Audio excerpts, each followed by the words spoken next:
जय संविधान, जय भीम, महात्मा गांधी की जय, गुडसे मुर्दाबाद। देखिए, एक प्रश्न, बड़ा महत्वपूर्ण प्रश्न मेरे दिमाग में आ रहा है और ये प्रश्न मैं सारे जितने भी सनातन धर्म को मानने वाले हैं उनसे भी पूछना चाहता हूं और अपने से भी पूछना चाहता हूं। अच्छा, पहले स्पष्ट कर दूं, क्योंकि जो मैं कहने जा रहा हूं उससे हो सकता है कुछ सनातनियों को, कुछ फर्जी सनातनियों को, उनकी भावना को ठेस पहुंचे। तो पहले मैं फर्जी सनातनियों से निवेदन करना चाहता हूं, पहले मेरी बात पूरी सुन लीजिएगा, तब निर्णय लीजिएगा। आपकी भावनाओं को ठेस पहुंचाना मेरा कोई मकसद नहीं है, क्योंकि मैं खुद एक सनातनी हूं, जन्मजात सनातनी हूं, मरते दिन तक सनातनी रहूंगा।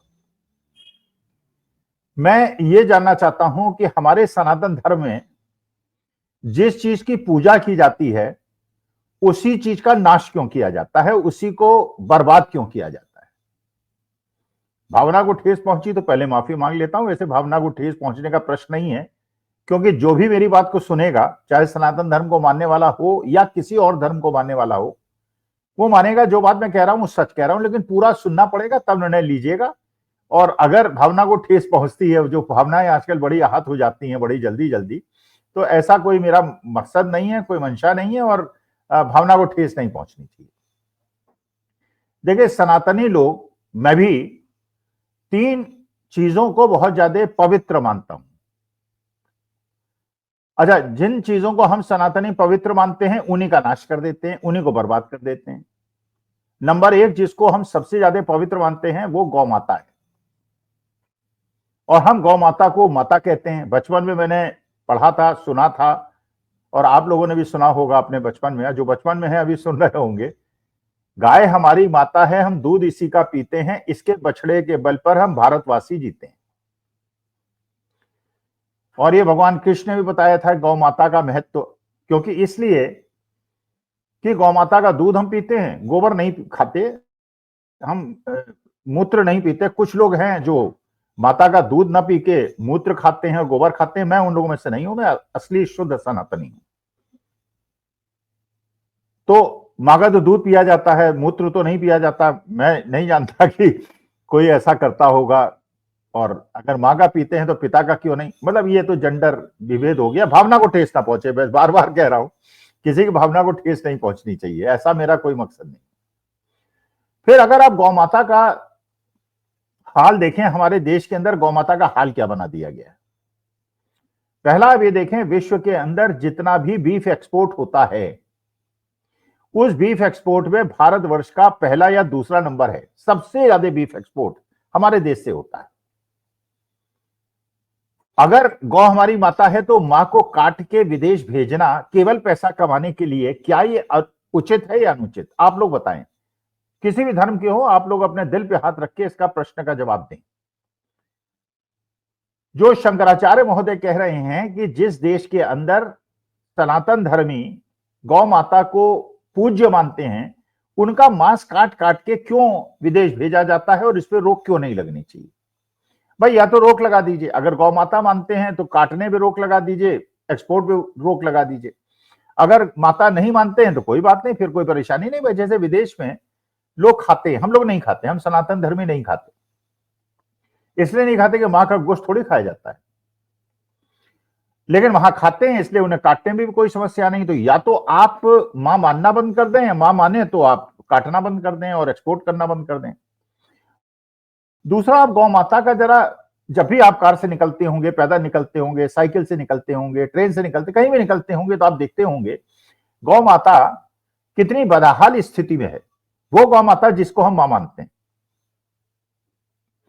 क्योंकि पहले समय में, बचपन में मेरे, आज से 30-40 साल पहले तक, जो खेतों में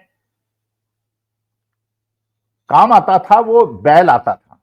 तो जो गौ माता के बच्चे पैदा होते थे, अगर पुरुष होते थे तो बैल की तरह खेत जोतते थे, और मां होती, अगर अगर बछिया होती थी तो बाद में उसके दूध पीने के लिए लोग उसको रखते भी थे, उसका सम्मान भी करते थे, उसका मान सम्मान भी करते थे, उसका पालन पोषण भी करते थे, और ये मानते थे कि जो बैल है, और इसीलिए हमारे सनातन धर्म में कहा गया कि भगवान शिव का जो सवारी है वो नंदी है, बैल है।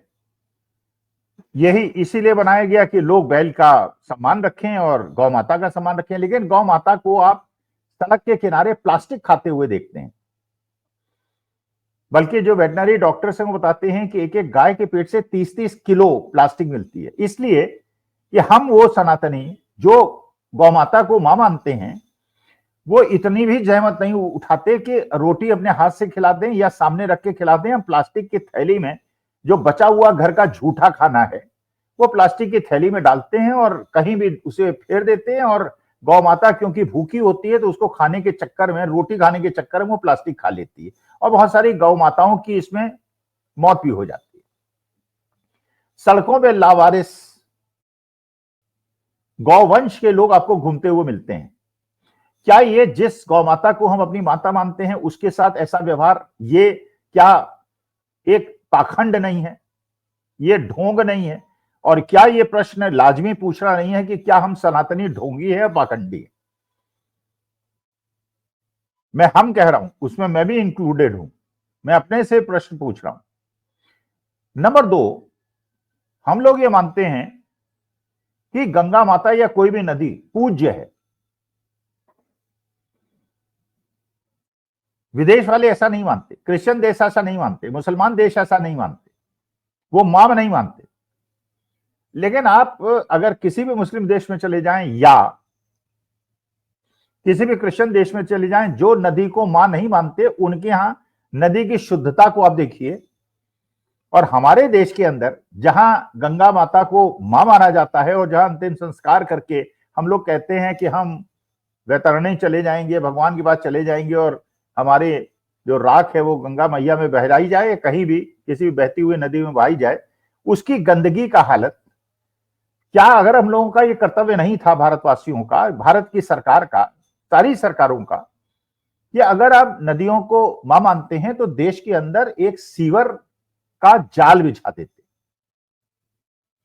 जैसे विदेश के अंदर आप देखें तो वहां सीवर के जाल बिछे हुए, और ऐसे ऐसे सीवर बने हुए हैं जिनके अंदर से पूरी गाड़ी और पूरा आदमी खड़ा होकर निकल सकता है, बड़े बड़े। तो कोई भी पानी जाता है वो इतना ज्यादा इंटरकनेक्टेड है कि जो भी दूषित जल, क्योंकि भाई सीवर तो वहां भी है, ऐसा तो है नहीं कि वहां के लोग जो है वो काम नहीं करते जो हम करते हैं, तो उनके यहाँ भी होता है। लेकिन वो जो पानी है, एक तो सीवर से पूरा देश के अंदर जंजाल बचा हुआ है सीवर लाइंस का, और फिर उसके बाद एफ्लुएंट ट्रीटमेंट करते हैं, उसका ट्रीटमेंट करते हैं, उसका शुद्धिकरण करते हैं, और उस शुद्धिकरण के लिए वो मॉडर्न टेक्निक्स का उपयोग करते हैं। तो इसलिए जब वो पानी किसी भी नदी के अंदर मिलता है तो वो पानी बिल्कुल शुद्ध होता है, इतना शुद्ध होता है कि आप अपना चेहरा उसके अंदर देख सकते हैं, एक कागज का टुकड़ा आपको नहीं मिलेगा। और हमारे यहाँ किसी भी नदी में आप देखेंगे तो फूल मिलेंगे, पत्तियां मिलेंगी, गंदगी मिलेगी, बहता हुआ नाला मिलेगा, सीवर की लाइंस मिलेगी, क्योंकि हमारे देश के अंदर सीवर बनी ही नहीं। शहरों में भी, बड़े बड़े शहरों में भी सीवर कितनी बनी है, कितनी मेंटेन्ड है, कितनी नहीं है, और जो सीवर बनी हुई हैं, जो नदियों में मिलती हैं, क्या उसका शुद्धिकरण होता है या वैसा का वैसा गंदा जल नदियों में चला जाता है? जो फैक्ट्रीज हैं, जो केमिकल फैक्ट्रीज हैं, जो लेदर फैक्ट्रीज हैं, जो टैनिंग फैक्ट्रीज हैं, क्या उनका जल वैसा का वैसा बिना शुद्धिकरण किए हुए नदियों में मिल जाता है और नदियों को जहरीला बना देता है?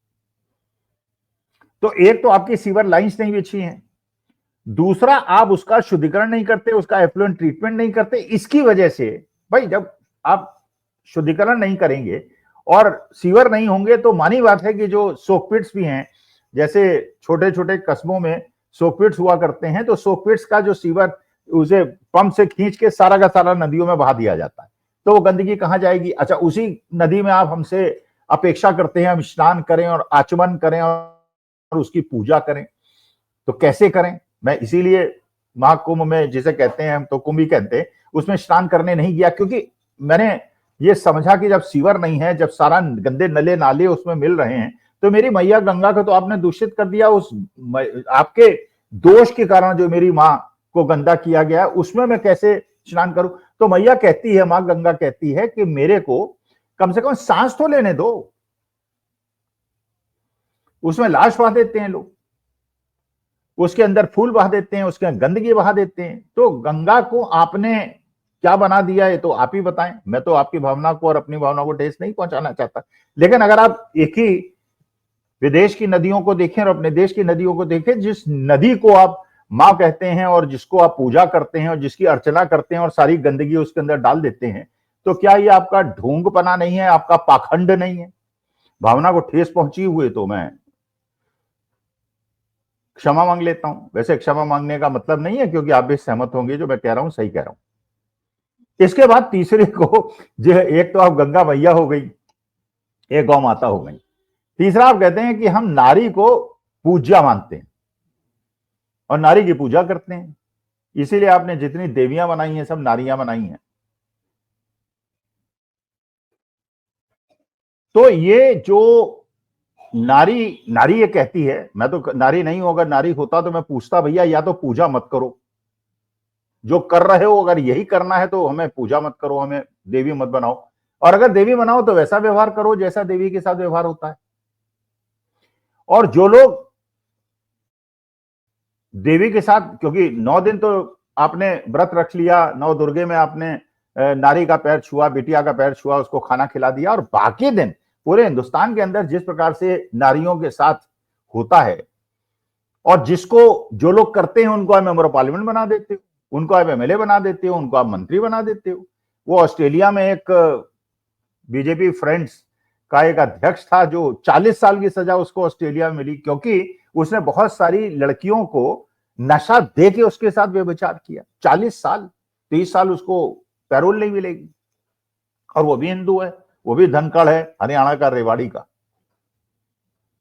ब्रजभूषण शरण सिंह, सेंगर साहब, मतलब राम रहीम, मतलब जिनके भी आसान, मतलब जिनके भी हम नाम लो, और अगर उसके अंदर और डिटेल्स में चले जाओ, वो आजकल एक सदगुरु महाराज हैं, लाखों लोगों को इकट्ठा करके उन्होंने महाशिवरात्रि मनाई। अब उनके बारे में भी पता चल रहा है कि वो भी किस प्रकार के व्यक्ति हैं। तो लोगों की भावनाओं को भड़का कर, लोगों की भावनाओं का शोषण करके, नारियों को अपने धर्म के जाल में फंसा के अगर इस प्रकार का व्यभिचार करते हो तो उन्हें देवी क्यों कहते हो? देवी मत कहो, गंगा को देवी मत कहो, गौ माता को देवी मत कहो, फिर तो चलिए किसी को कोई शिकायत नहीं हुई, फिर तुम्हें कोई डोंगी और पाखंडी नहीं कहेगा, मुझे कोई डोंगी पाखंडी नहीं कहेगा। लेकिन अगर गौ माता को, गंगा को, नारी को देवी कहते हो, मां कहते हो, और उसके बाद ऐसे काम करते हो, तो उसके बाद ये तो मानने में मुझे तो कोई दो राय नहीं कि हम जो सनातनी लोग हैं, मैं सनातनी हूं, मैं फिर दोबारा दोहरा रहा हूं, इसलिए अगर किसी की भावना आहत होती है तो मेरी भी भावना आहत होती है, लेकिन मेरी भावना इस बात से आहत होती है, जिसको तुम मां कहते हो, जिसकी पूजा करते हो, उसी के साथ अनाचार क्यों करते हो, उसी को बर्बाद क्यों करते हो? तो जितने दूसरे धर्म वाले हैं वो अन्यथा न लें, और मेरे धर्म को मानने वाले, सनातन धर्म और हिंदू धर्म को मानने वाले, कृपा करके मुझ पे क्रोधित होने के बजाय मेरे बात पे पूरा विचार करें, पूरी का बात का विश्लेषण करें, और इस बात पे मुझे क्रिटिसाइज करें क्या मैं कुछ झूठ बोल रहा हूं, केवल इस बात के लेने की मेरी भावना आहत हो गई। जो भावना आहत होना तो आजकल छोटे छोटे मुद्दों में भावना आहत हो जाती है, और उसमें फिर उसके बाद भावनाओं के लिए जो जो किया जाता है वो नहीं होना चाहिए। एक देश के अंदर, एक अच्छे देश के अंदर, एक सुसंस्कृत देश के अंदर, एक विकासशील देश के अंदर, एक भारत जैसे महान देश के अंदर, लेकिन हो रहा है, इसीलिए मुझे परेशानी थी, चिंता थी, इसलिए मैंने आप लोगों के साथ निवेदन किया। नमस्कार, धन्यवाद और प्रणाम।